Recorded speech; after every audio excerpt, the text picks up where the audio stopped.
A Camilo. Este trabajo pretende colocarse de Camilo Cienfuegos, quien debía leerlo y corregirlo, pero cuyo destino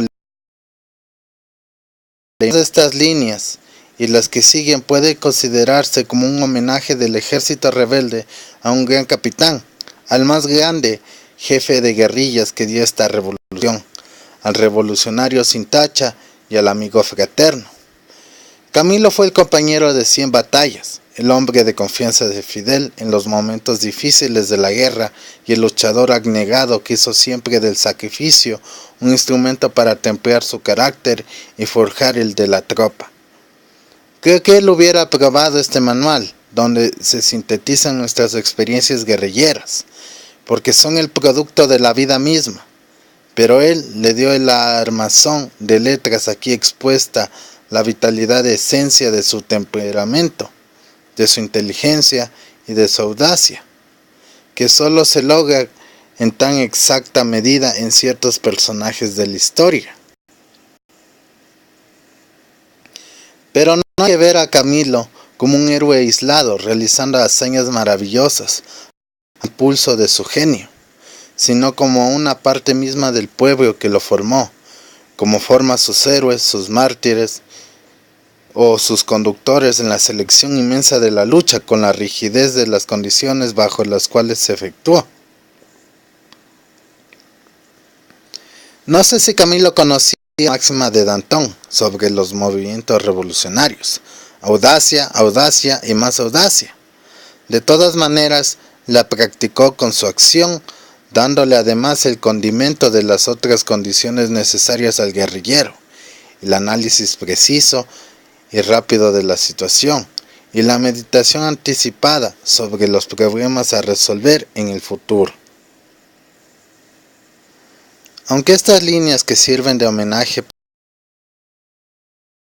al héroe no tienen el objeto de hacer su biografía o de relatar sus anécdotas, Camilo era hombre de ellas, de 1000 anécdotas. Las creaba a su paso con naturalidad. Es que unía a su desenvoltura y a su precio por el pueblo su personalidad, eso que a veces se olvida y se desconoce, eso que imprime el sello de Camilo a todo lo que le pertenecía, el distinto preciso que tan pocos hombres alcanzan de dejar marcado lo suyo en cada acción. Ya lo dijo Fidel: no tenía la cultura de los libros, pero tenía la inteligencia natural del pueblo, que lo había elegido entre miles para ponerlo en el lugar privilegiado a donde llegó, con golpes de audacia, con tesón, con inteligencia y devoción sin pares. Camilo practicaba la lealtad como una religión, era devoto de ella, tanto de la lealtad personal hacia Fidel, que encarnaba como nadie la voluntad del pueblo, como la de ese mismo pueblo. Pueblo y Fidel marchan unidos, y así marchaban las devociones del guerrillero invicto. ¿Quién lo mató? Podríamos mejor preguntarnos, ¿quién liquidó a su ser físico? Porque la vida de los hombres como él tiene su más allá en el pueblo. No acaba mientras éste no lo ordene.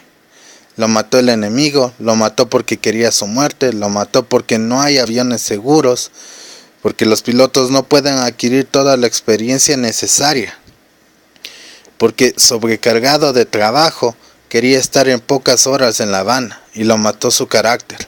Camilo no medía el peligro, lo utilizaba como una diversión, jugaba con él, lo toreaba, lo atraía, lo manejaba. En su mentalidad de guerrillero no podía una nube detener o tocar una línea trazada. Fue allí cuando todo un pueblo lo conocía, lo admiraba y lo quería. Pudo haber sido antes y su historia sería simple, de un capitán guerrillero. Habrá muchos Camilos, dijo Fidel. Y hubo Camilos, puedo agregar, Camilos que acabaron su vida antes de completar el ciclo magnífico que él ha cerrado para entrar en la historia.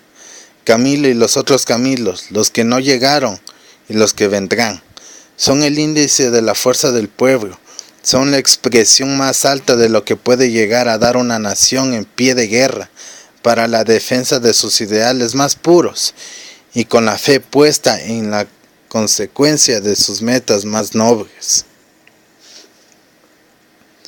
No vamos a encasillarlo para aprisionarlo en moldes, es decir, matarlo. Dejémoslo así, en líneas generales, sin ponerle ribetes precisos a su ideología socioeconómica que no estaba perfectamente definida. Recalquemos, sí, que no ha habido en esta guerra de liberación un soldado comparable a Camilo, revolucionario cabal, hombre del pueblo, artífice de esta revolución que hizo la nación cubana para sí. No podía pasar por su cabeza la más leve sombra de cansancio y de la decepción. Camilo, el guerrillero, es objeto permanente de vocación cotidiana. Es el que hizo esto o aquello, una cosa de Camilo. Él puso su señal precisa e indeleble a la revolución cubana, el que está presente en los otros que no llegaron y en aquellos que están por venir. En su renuevo continuo e inmortal, Camilo es la imagen del pueblo. Una introducción de Néstor Che Guevara en el libro Guerra de Guerrillas. Por lo demás, pueden visitarme en los enlaces que tengo abajo y suscribirse a este canal. Por lo demás, hasta luego y un buen día o jornada. Hasta luego.